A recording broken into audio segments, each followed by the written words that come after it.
53 years later, I'm still here. I'm still in the park, and I'm talking to government officials, some of them at the highest level, and I'm giving them my opinion as to what they should do in order to save orangutans from extinction. And they're beginning to listen. This is Life's Tough, Explorers Are Tougher, and I'm your host, Richard Weiss. Scratch the surface of an explorer, and you'll find an adventure and a great story. This show is about their tales. This podcast is a proud supporter of the Explorers Club and the EC50 initiative, 50 people changing the world that the world needs to know about. For more information, go to explorers.org. Few people have lived a life as intertwined with a single animal species as Dr. Birute Galdikas. For over 50 years, she has studied and protected the elusive and intelligent orangutans of Borneo. She was part of an extraordinary experiment led by the legendary paleoanthropologist Louis Leakey, who sought to uncover the secrets of our primate relatives by sending 3 women, Jane Goodall to study chimpanzees, Dian Fossey to study gorillas, and Dr. Galdikas to study orangutans. These women were known as the Trimates. Birute, welcome. I'm so happy to see you, and I think the first thing I have to do is congratulate you on your Explorers Club medal. That's the highest honor they give to explorers, for the last 120 years. So congratulations. Well, thank you so much, and I feel very privileged and very honored and delighted to have won this extraordinary medal. I feel humbled as well.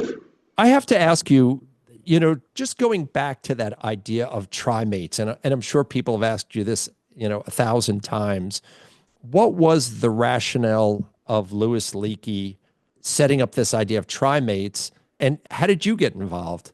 Well, I don't think Louis Leakey intentionally set up the idea of primates. I think it just grew out of his experience. So, for instance, Jane Goodall wanted to study primates, and he supported her, and she was his secretary. I mean, obviously an extraordinary woman. And then Dian Fossey came up to him, and she wanted to study gorillas, mountain gorillas. And then a few years later, I came up to him after a lecture at UCLA, where I was a graduate student, and asked for his help to get me to Southeast Asia so I could study orangutans. So it kind of gradually grew. One thing I do know about Louis Leakey was that he was a very intrepid person who was a very good judge of people.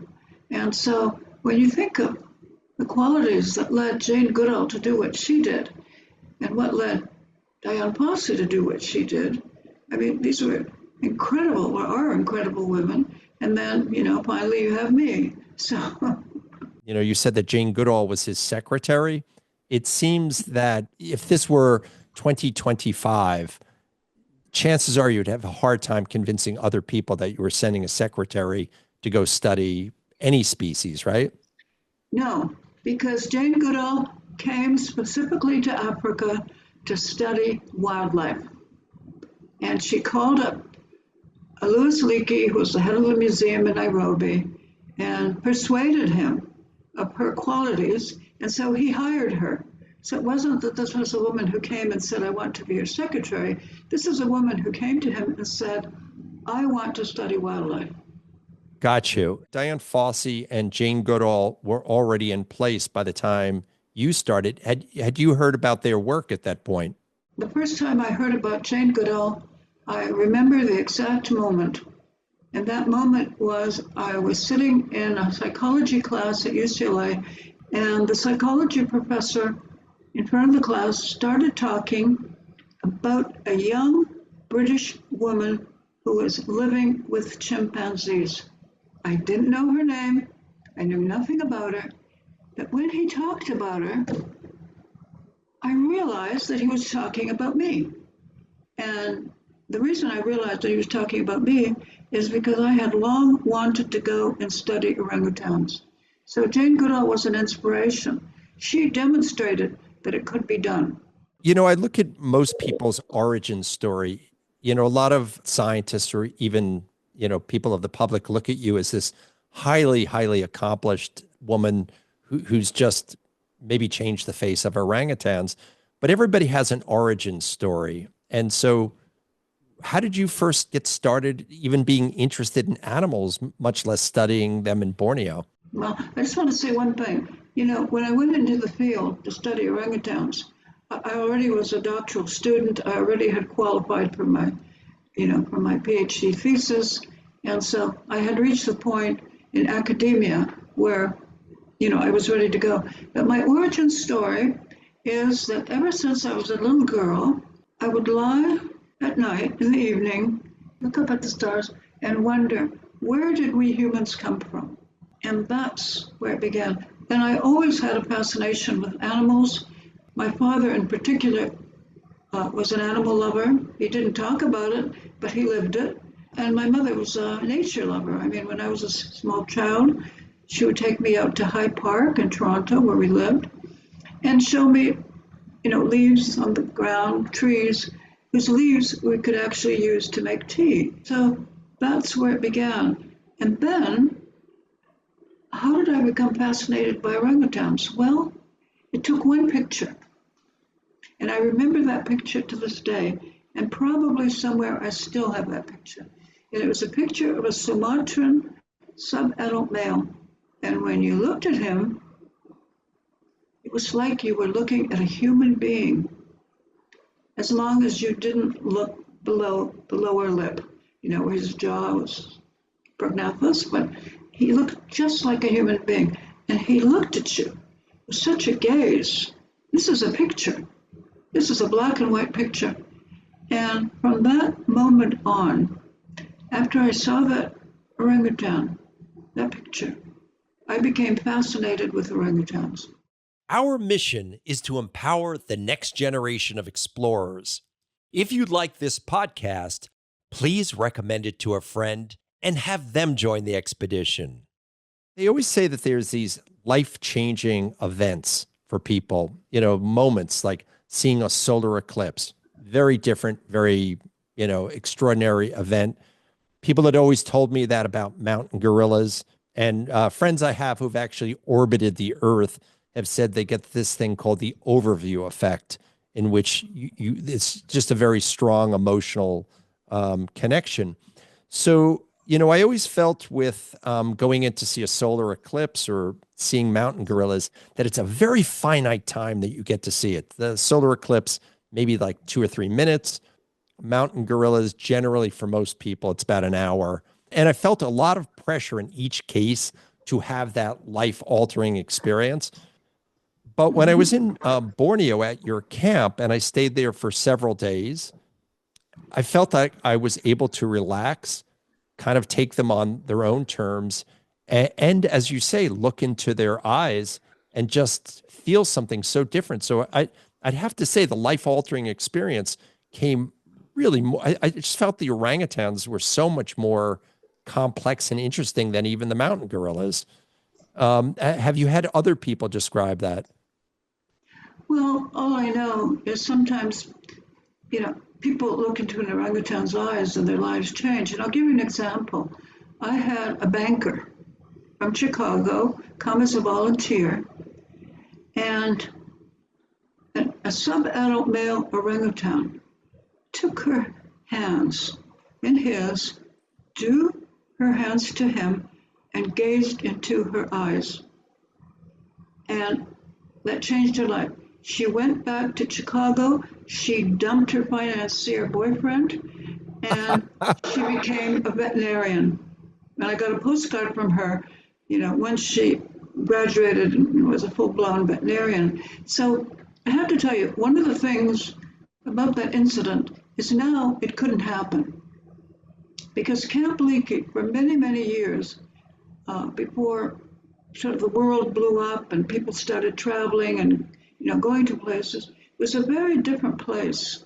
And it was a place where you could walk along a path and an adult male orangutan would walk towards you, and he wouldn't stop and you wouldn't stop. and you would nod at each other, and both of you would keep on going in your separate directions. And it was one of those places where, when I think back on it, please remember I've been there now 53 years. A place like that couldn't exist anymore. It's a different kind of universe that orangutans have inhabited during their evolutionary history to where they are now. Now things are changing. And I also see that orangutans are changing somewhat. They're not the same creatures that I knew, the same individuals that I knew 53 years ago, 50 years ago, 40 years ago, because life has gotten tough. And it's similar to what's happened in modern life to humans since COVID. The chimpanzee researchers worked with groups of chimpanzees. Well, they were conservationists mainly, but also researchers. And chimpanzees live in territorial groups. And they actually do go out and raid other groups and kill them and sometimes cannibalize their babies, And chimpanzees are also very dominance-oriented. I had a friend who studied chimpanzees in captivity, and she said every time she left, to go home for the weekend, she would come back on Monday, and what did the chimpanzees say to her? They said, "Who's dominant today?" You don't see an orangutan for half a year or a day or 2 days. And what is the question the orangutan has? The question the orangutan has, what's to eat today? It's a different universe. They're not paranoid. And, I've seen orangutans, take food from other orangutans. And in fact, my adult children, do a very good imitation of me doing what they call the Siswi move. And that is, Siswi would have a bunch of fruit next to her. And then another orangutan, she'd see another orangutan close by having similar fruit, and she'd go and take the fruit away from, her colleague. And so my kids made fun of me because sometimes I would do that. You're sort of speaking about the differences between chimps and orangutans. Do you feel that one mirrors humans more? That sounds like the chimps are more human-like in terms of their bad traits. The chimpanzees are our siblings, they're our cousins. So are gorillas, and so are bonobos. But just because chimpanzees and bonobos are very different doesn't mean that neither one of them is not our cousin. They are our cousins. They're very close. And what they indicate is that different environments, different ecologies can create different kinds of societies. But you see, orangutans are something different. And, it may sound crazy, but, all animals are unique. All individuals are unique. But there is something about orangutans that makes them the uniquest of the unique. So when we look into the eyes of an orangutan, it's not like looking into the eyes of a chimpanzee. Now, don't get me wrong. I love chimpanzees, and and I'm absolutely awed by gorillas, and I've had some interesting interactions with bonobos and zoos. But when you look into the eyes of an orangutan, you're seeing somebody that mirrors your own eyes and your own soul, because you're looking into somebody that basically is more closely related to our human ancestors, to our hominin ancestors, than we are. You said things have changed forever, or at least in the near future for them, and it doesn't paint a pretty picture, nor does it paint a pretty picture of humans. So at this point, after 53 years, what's the direction that you are now going towards, at least saving, protecting? I don't even know the term you want to use at this point. Or do you think it's a more comprehensive thing on humans? Well, of course I worry about humans. Obviously, I'm a human, live a human life, have human attributes, human family, human community. But I have to do everything in my power to to save orangutans from extinction, in the last few months, I have been so optimistic and also a little depressed, but optimistic about the new Indonesian government. And they're actually listening. Some of the people in the government are listening to what I have to say. Would you have done anything differently now if you had to sort of talk to yourself 53 years ago and set yourself on a direction? Would you have gone on a different direction with your conservation efforts or awareness? What would you have done differently? I probably wouldn't have done that much more different. I probably would have been somewhat bolder. But please remember, I am trained as an anthropologist, as an archaeologist. I got my degree in biological anthropology, my PhD. While I was a graduate student, I did a lot of archaeology. And that archaeology took me to different places. That immersed me into a totally different environment, cultural environment. And so when I went to Indonesia, I went there and I realized I was a foreigner in a foreign land, and I had to do what the Romans did. And so, I tried to do my best to be, as Indonesian or as native as I could. I'm not saying I was successful, but, I did marry a traditional indigenous Dayak who hunted with a blowgun. Married for him for 43 years until he died almost 3 years ago, and I can't think about it because I'll start crying. And, and I always played the long game. I tried. I guess after 53 years, you can say, well, perhaps you did okay at the long game. But what I tried to do is I tried to understand what the mores of the local people were and try not to upset them, but without giving up my own identity. I was still who I was.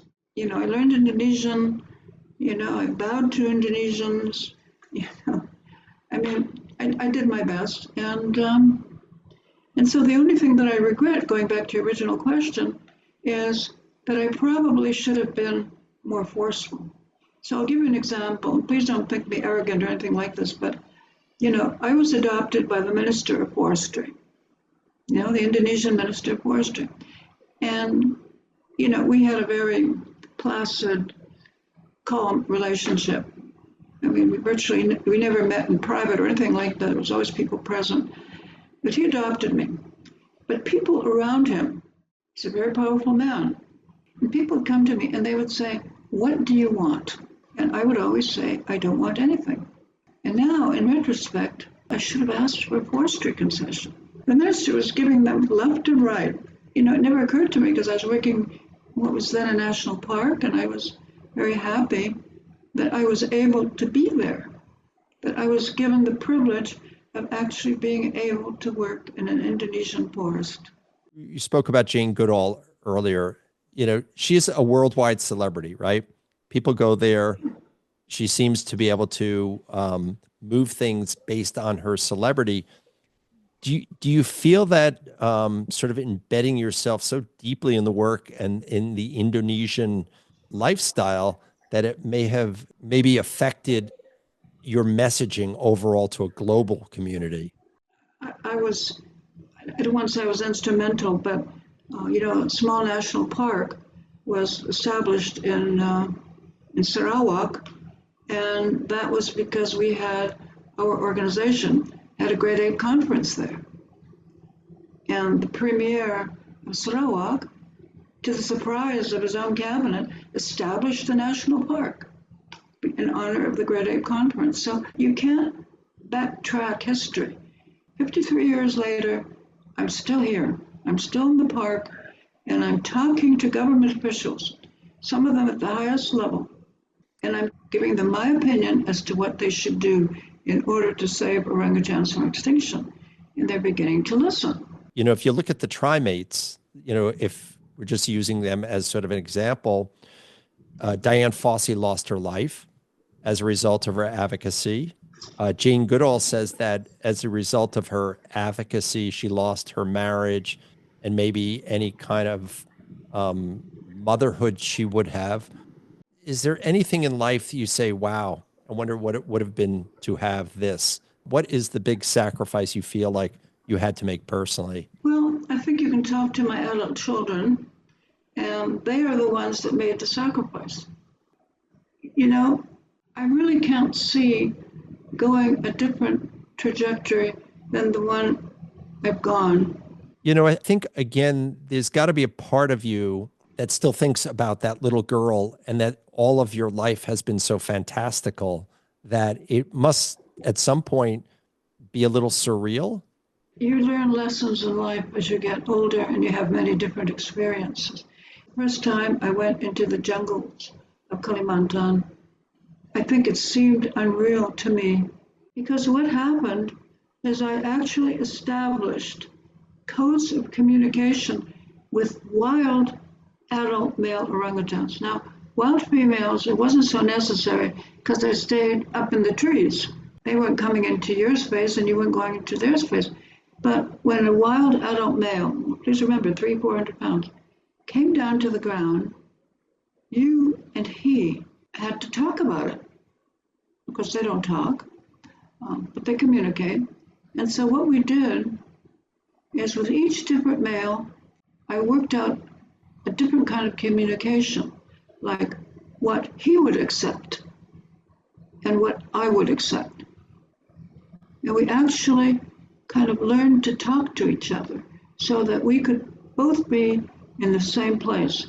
I came to those kinds of agreements with a number of wild adult males, what they would accept and what I would accept, but mainly what they would accept. This is almost a huge metaphor for life. What you just described is, I think, what you call diplomacy. Yes, well, I'll tell you, I mean, I have my opinions of what we do with hostages. And what you do with hostages is you treat them as well as you can, fatten them up, show how good you are to them, get them to love you, and when they leave, just like those bank tellers in Stockholm, Sweden say, don't hurt my kidnappers. You know, I mean, you know, the things that people can do. And sometimes I don't understand why people don't do things. Thank you so much for sitting down with me. I know it's late there. You're in Jakarta. I'm in Connecticut. We're worlds apart. But, you know, just really not only thank you for the interview, but for what you've done. I mean, you know, there's so few people who can walk through their life and feel like they've made a difference. And you certainly have. And for that, I'm appreciative. I hope you enjoyed our podcast. Now we have a little favor to ask. We'd really appreciate your support, so make sure to leave us a 5-star review and hit that subscribe button so you'll never miss another episode. See you out on the trail.